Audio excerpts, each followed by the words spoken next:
తెలంగాణలో outer ring road చుట్టూ కేంద్ర రాష్ట్ర ప్రభుత్వాలు ప్రతిష్టాత్మకంగా నిర్మిస్తున్న హైదరాబాద్ రీజనల్ రింగ్ రోడ్డుకు అడుగులు పడుతున్నాయి. తెలంగాణ ప్రభుత్వం నగరానికి అన్ని వైపులా అభివృద్ది చెందే విధంగా కార్యాచరణ చేస్తుంది. సొంతింటి కలను నెరవేర్చుకునేందుకు outer ring road, regional ring road మధ్య ప్రాంతాన్ని ఎంచుకోవాలని రియల్ రంగ నిపుణులు చెబుతున్నారు. ORR, RRR మధ్యనే భారత్ ఫ్యూచర్ సిటీ నిర్మాణం జరుగుతుంది. మరి ఈ నేపథ్యంలో శ్రీశైలం మార్గం స్థిరంగా అభివృద్ధి చెందుతుంది. భవిష్యత్తులో మరింత వృద్ధికి అవకాశం ఉన్న ప్రాంతంగా స్థిరాస్తి వ్యాపారులు, పెట్టుబడిదారులను ఆకర్షిస్తుంది. ప్రశాంతమైన వాతావరణంలో నివాసం ఉండాలనుకునే వారికి, పిల్లల భవిష్యత్తు కోసం స్థలాలు కొనుగోలు చేసే వారికి ఈ ప్రాంతం నిలయంగా మారుతుంది. మరి ఈ నేపథ్యంలో శ్రీశైలం రోడ్డు మార్గంలో రియల్ రంగంపై ప్రత్యేక కథనం.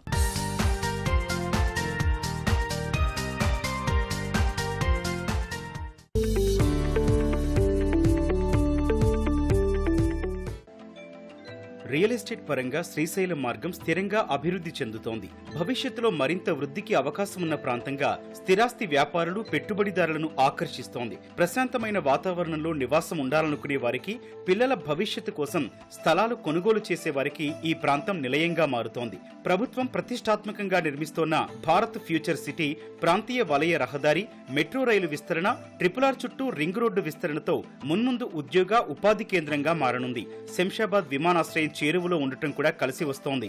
శ్రీశైలం మార్గంలో కావాల్సినన్ని భూములు అందుబాటులో ఉండటంతో ఇక్కడ బడా సంస్థలు పెద్ద ప్రాజెక్టులు నిర్మిస్తున్నాయి. వందల ఎకరాల్లో విల్లాలు, లేఅవుట్లు, రిసార్టులను అభివృద్ధి చేస్తున్నాయి. పలు సంస్థల విల్లా ప్రాజెక్టులు ప్రస్తుతం నిర్మాణంలో, మరికొన్ని ప్రణాళికల దశలో ఉన్నాయి. పేరున్న కొన్ని పాఠశాలలు ఇప్పటికే ఈ ప్రాంతంలో ఏర్పాటయ్యాయి. కొత్తవి వస్తూనే ఉన్నాయి.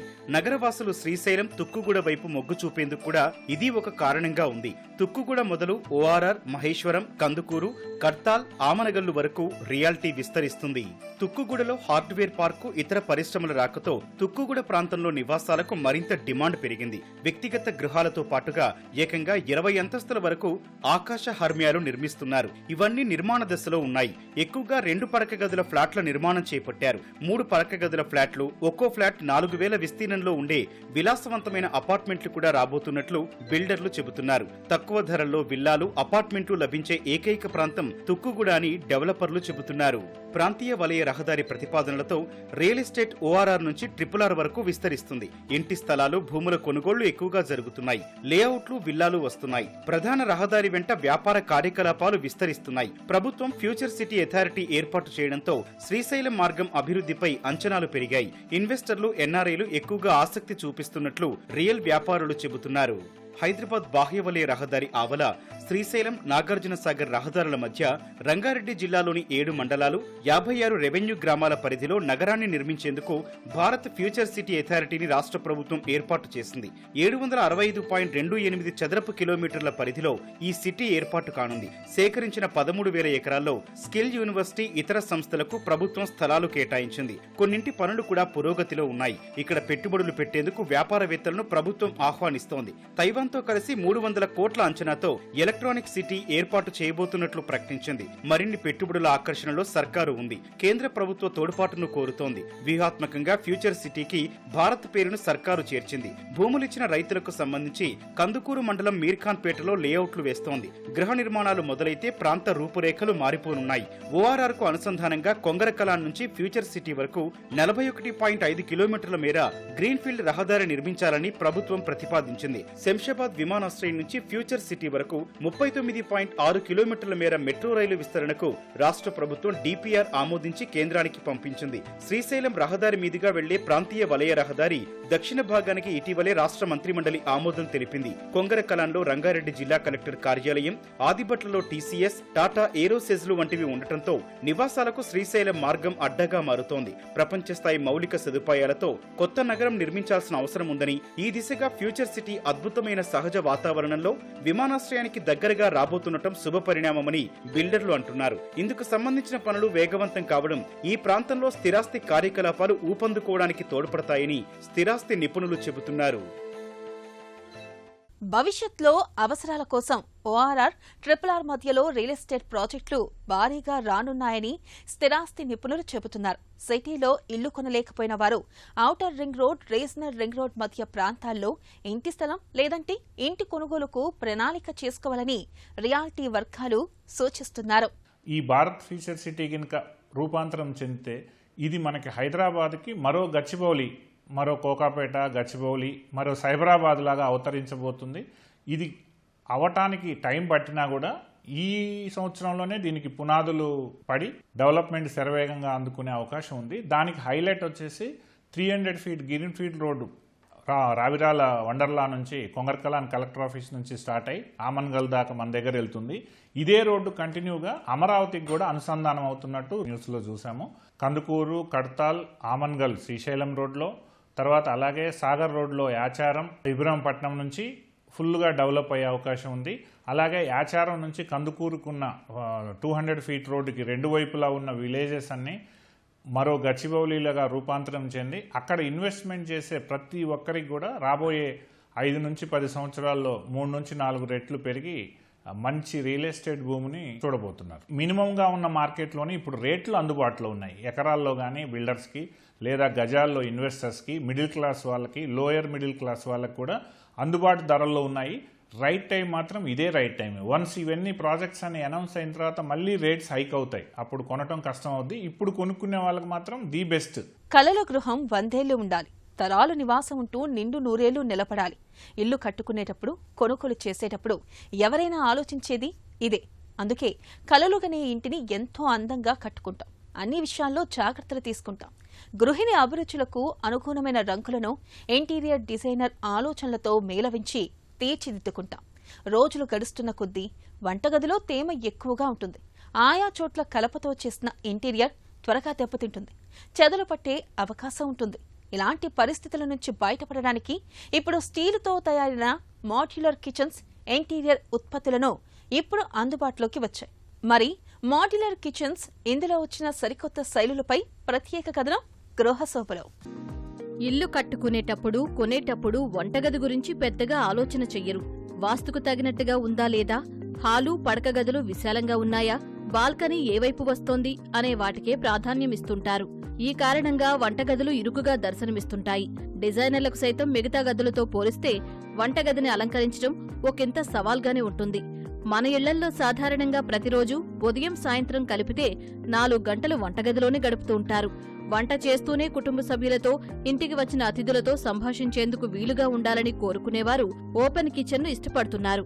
అయితే విశాఖకు చెందిన వాణిబాల 2009లో ఓ ఫ్లాట్ కొనుగోలు చేశారు.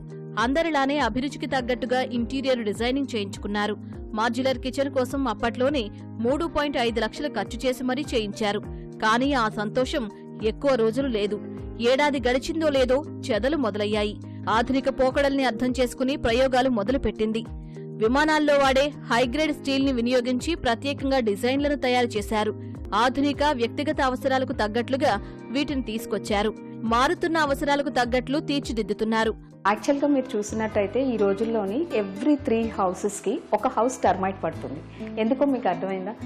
ఎక్కువ హ్యూమిడ్ ఉన్న కండిషన్స్ కానీ, మనకి కోస్టల్ బెల్ట్స్లో కానీ మనకి ఎక్కువ చెదలు పడుతున్నాయని, మాయిశ్చర్ వల్ల చెక్క పొంగుతుందని ఇలాంటివి సాధారణంగా వింటూ వస్తున్నాం. మేము దానికి ఒక మంచి సొల్యూషన్తో వచ్చాము. అదే modular kitchens in stainless steel. So ఈ స్టెయిన్లెస్ స్టీల్లో తీసుకురావడానికి ఫస్ట్ కారణం ఏంటి అంటే, ఒక పెయిన్ పాయింట్ మాతోనే స్టార్ట్ అయింది. అది ఎలా అంటే, ప్రతి ఒక్కటి మీలాగే మాకు కూడా ఒక డ్రీమ్, ఒక మంచి ఇల్లు కూడా ఉండాలి, ఆ ఇంట్లో ఒక మంచి కిచెన్ ఉండాలి అని. 2014 హుడ్ సైక్లోన్ బాగా హిట్ అయింది విశాఖపట్నం. ఆ టైంలోని ప్రతి నైబర్హుడ్లోని, ప్రతి ఒక్క రిలేటివ్ సర్కిల్లోని, ఫ్రెండ్స్ వాళ్ళు అందరు కూడా ఏదో ఒక 3 monthsకి మేము ఇలా మార్చుకుంటున్నాము, చెదలు పట్టాయి, వార్డ్రోబ్స్ చెదలు పట్టాయి, కిచెన్ చెదలు పట్టిందని మాటలు వినడం ఎక్కువ వింటూ ఉన్నాం అనమాట. సో ఆ టైంలో అనుకున్నాం, మనం మేక్ షిఫ్ట్ అయితే చేసుకున్నాము, ఇదే కరెక్ట్గా ఒక మంచి ప్రోడక్ట్ని తీసుకురాగలిగితే మార్కెట్లోని ప్రతి ఒక్కళ్ళకి కూడా ఒక అందుబాటులోకి వస్తుంది కదా, అవకాశంగా ఉంటుంది కదా, అందరికీ ఉపయోగకరంగా ఉంటుంది కదా. ఈరోజు మనము ఎలా అయితే హ్యాపీగా హ్యాపీగా ఉన్నాము, హైజీనిక్ మెయింటైన్ చేసుకుంటూ ఉన్నాము, అందరికీ అది వస్తుంది కదా అని ఒక థాట్ రాగానే మాడ్యులర్ అంటేనే ఏంటి, మాడ్యులర్ కిచెన్ అంటే ఏంటి, ఆ ఫంక్షనాలిటీ ఏంటి, ఆ స్పేసెస్ ఎలా యూటిలైజ్ చేయాలి, ఎలా డిజైన్ చేయాలి, ఏం చేయాలి అన్నీ తెలుసుకుని కంపాటబిలిటీ ఆఫ్ హార్డ్వేర్ కానీ ప్రతిదీ కూడా దానిలోకి వచ్చేలాగా దాన్ని చేసి దాన్ని మార్కెట్లోకి లాంచ్ చేసాము. మన గ్రాండ్ పేరెంట్స్ అంటే మన అమ్మమ్మలు నానమ్మల కాలం నాటి గ్లాసులు కానీ చిన్న కప్పులు కానీ ఇలాంటివి మనం ఇప్పటికీ వాడుతున్నాం. అది దేంతో తయారు చేస్తారో తెలుసా మీకు? దాన్నే 304 గ్రేడ్ స్టెయిన్లెస్ స్టీల్ అంటారు. అదే ఫుడ్ గ్రేడ్ స్టీల్తో మేము కిచెన్ కంప్లీట్గా తయారు చేస్తాం. వంటగదిలో పని చేస్తూనే ఆ సమయాన్ని సద్వినియోగం చేసుకోవాలని భావించే గృహిణులు ఇటీవల పెరిగారు. వీరు మొబైల్ చూస్తూ, అవసరమైతే ల్యాప్టాప్లపై పనిచేస్తూ, ఆడియో వింటూ కార్యకలాపాలు కొనసాగించాలని భావిస్తున్నారు. అందుకు మహిళల అభిరుచులకు తగ్గట్టుగా రూపకల్పన చేస్తున్నారు ఇంటీరియర్ డిజైనర్లు. కిచెన్ అంతా సర్వో మోటార్ డ్రివెన్ అండి. అంటే ప్రతి క్యాబినెట్ కి ఒక సెన్సర్ ఉంటుంది. జస్ట్ మనము ఒక క్యాబినెట్ ని ఇలా ప్రెస్ చేస్తే ఓపెన్ అవుతుంది. దీన్ని ప్రెస్ చేయగానే వెళ్ళిపోతుంది. చూసారా? అయితే మీకు డౌట్ రావచ్చు, పవర్ పోతే మనం ఏం చేయాలని. హ్యాపీగా కూడా తీసుకోవచ్చు. హ్యాపీగా మీకు ఎలా కావాలన్నా సరే అందుబాటులో చేయాలి. ఈ వీటిలన్నిటిలో కూడాను మీకు కొన్ని మోడల్స్ ఉన్నాయి. ఇప్పుడు నా హైట్ ఉన్న పైన నేను ఆపరేట్ చేయలేను కాబట్టి కింద నుంచి స్టెప్ మోడల్ ఉంటుంది. హ్యాపీగా తీసుకొని ఆపరేట్ చేయొచ్చు, వాడి పెట్టేయచ్చు కూడా. ఇది మీకు దాదాపు 100 kgs దాకా తీసుకుంటుంది. అలాగే దీని ఇన్నర్ మోడల్స్ ఏవైతే ఉన్నాయో దానిలోని మనము స్టోరేజ్ కూడా చేసుకోవచ్చు. ఇక్కడున్న 2 కలర్స్ ఒకటే, పైది మ్యాట్ ఫినిష్, కిందని అక్రిలిక్ ఫినిష్. ఇలా ఐలాండ్ కిచెన్స్ కూడా ఈ రోజుల్లో ట్రెండీ అవుతున్నాయి. చాలా మంది ఇక్కడ వంట చేసుకోవడానికి కూడా ఇష్టపడుతున్నారు. బ్రేక్ఫాస్ట్ కౌంటర్ లా కూడా ఇష్టపడుతున్నారు. హ్యాపీ ఫ్యామిలీ కోజీ ప్లేస్ లాగా కూడా ఇష్టపడుతున్నారు. వాళ్ళకి కూడా ఇక్కడ స్టోరేజ్, ఈ స్పేసెస్ కూడా బెస్ట్ యూటిలైజ్ అయ్యేలాగా మేము ఇక్కడ కూడా స్టోరేజ్ ఇచ్చాము. పెద్ద అపార్ట్మెంట్స్ అవ్వచ్చు, గేటెడ్ కమ్యూనిటీస్ అవ్వచ్చు, కానీ మన కిచెన్ సైజ్ చిన్నది వస్తే ఇది చూసారా ఎంత 2.5 feet వరకు ఓపెన్ అవుతుంది. మల్టిపుల్ వేస్గా ఈ ఫ్రీ ఫ్లో బోర్డ్ యూజ్ అవుతుంది. ఎలా అంటారా, ఒకటి మీరు చక్కగా ఇక్కడ చాపింగ్ బోర్డ్ యూజ్ చేసుకోవచ్చు, ఆటాని యూజ్ చేసుకొని పని చేయొచ్చు, లేదా మీ బిలౌడ్తో కూర్చుని కాఫీ తాగొచ్చు, అటు ఇటు టేబుల్ వేసుకొని కూర్చుని హ్యాపీగా కూర్చుని కబుర్లు చెప్పుకోవచ్చు. ఇంకొకటి, మీరు వర్కింగ్ పర్సన్ అయితే వంట చేసుకుంటూ ల్యాప్టాప్ కూడా పెట్టుకుని ఇక్కడ పని చేయొచ్చు. అంత ఈజీ. ఒక స్మాల్ స్పేస్లో మీకు ఇది ఫిట్టింగ్ అయిపోతుంది. మనకి బాగా కిచెన్లోని ఎక్కువ యూజ్ అయ్యేది, బాగా వాటర్ ఫ్లో జరుగుతూ ఉండేది, ఎక్కువ డస్ట్ పట్టేది, చెత్త చెదారం పేరుకుపోయి వాసన అన్నీ కల్పించేది మన సింక్ ఏరియాస్. సింక్ ఏరియాస్ చూసారా, స్టెయిన్లెస్ స్టీల్ సింక్తో పెట్టుకుంటే క్యాబినెట్స్ ఎంత హ్యాపీగా ఉంటుందో. చాలా డ్రైగా ఉంటుంది, ఎప్పుడు ఫ్రెష్గా ఉంటుంది. ఎప్పుడు ఒక ఆయిల్ స్పిల్ ఓవర్ ఒక డ్రాప్ పడినా, ఒక చిన్న నీటి చుక్క పడినా, ఒక క్లాత్ ఉందంటే హ్యాపీగా తుడిస్తే చాలు. దానికి మీరు యాసిడ్లు వాడక్కర్లేదు, అలా అని ఏ కెమికల్స్ వేసి రుద్దక్కర్లేదు. ఒక క్లాత్ ఉంటే చాలు. ఈ 25 kgs of rice bin, 25 kgs ఇందులో మీరు స్టోర్ చేసుకోవచ్చు. ఇది తీసి ఈజీగా కడుగచ్చు, మళ్ళీ పెట్టేసుకోవచ్చు కూడా. ఇక్కడ నుంచి కుక్ చేసుకుంటే మీరు రైస్ కానీ మసాలాలు కానీ, లేదా ఒక కుకింగ్ రేంజ్ ఉంది అంటే ఇందు లోపల everything will come in one place. Spoons, me knifes, spatulas, అలాగే అడ్జస్టబుల్ ర్యాక్స్, మీ చాపింగ్ బోర్డు అన్నీ కూడా ఒకే ఏరియాలో వచ్చేస్తాయి. మీ ఆయిల్ బాటిల్స్ అన్నీ కూడా చక్కగా అమరిపోతాయి ఒకే దానిలోని. ఫ్రూట్స్ కానీ వెజిటబుల్స్ కానీ చక్కగా యూజ్ చేసుకోవచ్చు వీటిలో. మీ టీస్ అన్నీ ఒక దగ్గర, సాసెస్ అన్నీ ఒక దగ్గర, పల్సెస్ అన్నీ ఒక్కొక్క దగ్గర మెటిక్యులస్గా పెట్టుకోవాలని చాలా మందికి ఉంటుంది. అయితే this is the best thing for a small nuclear families ఉన్నాయంటే ఇంకా ఈజియెస్ట్ వే. సో ఈ చక్కగా మెయింటైన్ చేయడానికి ప్రొవిజన్స్, మన గ్రాసరీస్కి ఇంకొక బెస్ట్ థాట్ ఇది ఉంది. ఇది ఏంటి అంటే మీకు ఆల్మోస్ట్ ఆల్ 2-3 months గ్రాసరీస్ పడతాయి. కొంచెం బిగ్గర్ ఫ్యామిలీస్ అయితే ఇంకా బెటర్. ఒక్కొక్క యూనిట్ మీకు డిఫరెంట్ కేజెస్ ఆఫ్ వెయిట్ తీసుకుంటుంది. ఇందులో ఏమిటి అంటే మనకి ఈజియెస్ట్ వే, మనం ముందుకు వస్తుంది, కళ్ళకి కనబడుతుంది ఏముంది అని. ఒక్కొక్కసారి కొంటాము, ఫిల్ చేస్తాము, మర్చిపోతాము ఇందులో ఏం పెట్టాము అన్నది కూడా. సో ఇది ఈజీగా ఉంటుంది మనకి. నార్మలీ మన యూటిలిటీ ఏరియాస్ మనం ఎంత వద్దనుకున్నా సరే, లైక్ మెయిడ్స్ వల్ల అవ్వచ్చు, మన వల్ల అవ్వచ్చు, చిన్న చిన్న అంటే మెయింటైన్ చేసుకోవడానికి పద్ధతిగా ఉంటే బాగుంటుంది కదా అన్న ఒక ఆలోచనతో ఇక్కడ కూడా మేము స్టెయిన్లెస్ స్టీల్ దీనిలో తీసుకొచ్చాం. So now your utility areas are also very very very cozy. Just have a look at it.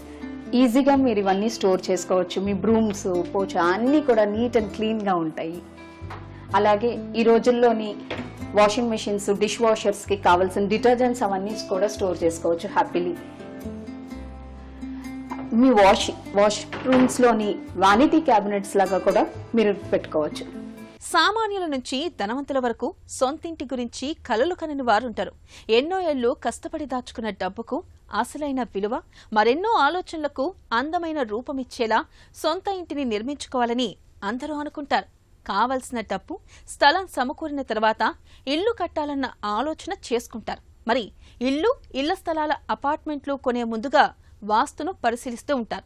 మరి ప్రేక్షకులు అడిగిన ప్రశ్నలకు సమాధానాలు వాస్తు నిపుణుల మాటల్లో తెలుసుకుందాం.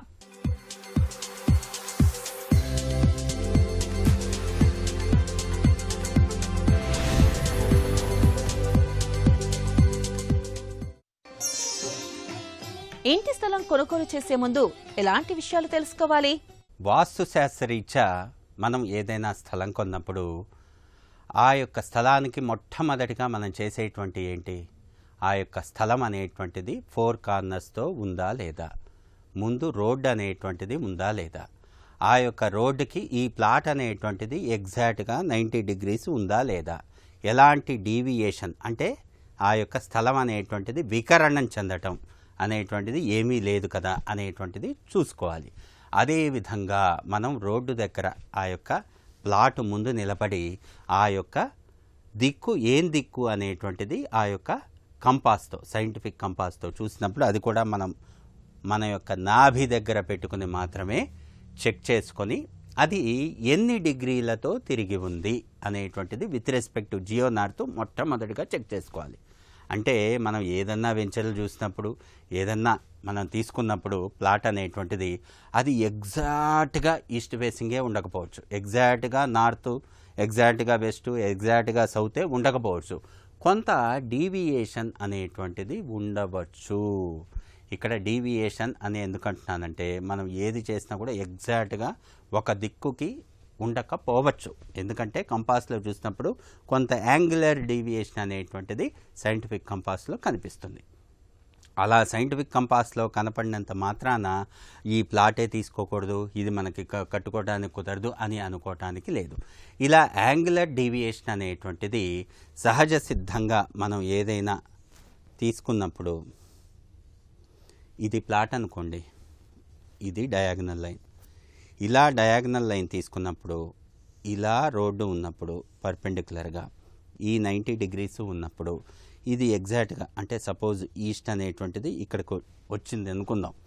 ఈ ఈస్ట్ అనేటువంటిది ఇక్కడ కాకుండా కంపాస్లో చూసినప్పుడు ఇక్కడికి వచ్చింది అనుకోండి ఈస్ట్, దీన్ని ఏమంటారు, యాంగులర్ డీవియేషన్ అంటారు. అంటే కౌంటర్ క్లాక్ వైజ్లో ఇది ఈస్ట్ వైపు తిరిగి ఉన్నది అంటారు. అంటే దిక్కు అనేటువంటిది ఎగ్జాక్ట్గా with respect to geo north ఎగ్జాక్ట్గా 90 degrees క్లాక్ వైజ్లో లేకుండా కొంత డీవియేషన్తో ఉంది అంటారు. ఈ డీవియేషన్ కూడా సుమారుగా 22:50 కంటే ఎక్కువ గనక ఉంటే దిక్కు మారుతుంది. ఇది చాలా జాగ్రత్తగా అర్థం చేసుకోవాలి. ఇక్కడ డీవియేషన్ అనేటువంటిది 22 degrees కంటే ఎక్కువ డీవియేషన్ ఉందనుకోండి, దాన్ని దిక్మూడము అంటారు. అంటే ఈ దిక్కు నుండి వేరే దిక్కుకి వెళ్ళిపోయింది. అంటే ఇది ఈస్ట్ అనుకోండి, ఇది ఈస్ట్ దగ్గరకు వచ్చింది అనుకోండి, రూల్ ప్రకారం ఇది ఈస్ట్ అయినప్పుడు ఇది ఈస్ట్ ఆఫ్ నార్త్ ఈస్ట్ కదా, తూర్పు ఈశాన్యం కదా. తర్వాత 22:50 ఇది ఈశాన్యం అవుతుంది. మళ్ళీ ఇంకొక 22:50 ఇది ఉత్తర ఈశాన్యం అవుతుంది. తర్వాత ఇంకొక 22:50 నార్త్ అవుతుంది. ఇట్లా 16 డైరెక్షన్లు మనం నిర్ణయించినప్పుడు అంటే మొత్తం 22:50 ఇంటూ 16 డైరెక్షన్లు 360 degrees. ఈ 360 degreesలో ఎక్కడ ఏ దిక్కు వచ్చింది అనేటువంటిది విత్ రెస్పెక్ట్ జియో నార్త్, మనకి నార్త్ ప్రామాణికంగా తీసుకుంటాం కాబట్టి ఇది ఈస్ట్ వైపు బిలో 22 డిగ్రీస్ ఉంటే ఆ దిక్కుకి ప్రామాణికంగా మాత్రమే మనం ఇల్లు తీసుకోవాలి. అలా కాకుండా యాంగులర్ డీవియేషన్ ఎక్కువ ఉందనుకోండి, దాన్ని దిక్మూఢము అంటారు. ఇది ఈస్ట్ ఫేసింగ్ కింద మనం కన్సిడర్ చెయ్యము. అది ఏం కన్సిడర్ చేస్తామంటే ఈస్ట్ ఆఫ్ నార్త్ ఈస్ట్ కింద కన్సిడర్ చేస్తాం. ఇది నేటి శ్రీనిలయం. మరికొన్ని తాజా అంశాలతో వచ్చే వారం మళ్ళీ కలుద్దాం. అంతవరకు సెలవు. నమస్తే.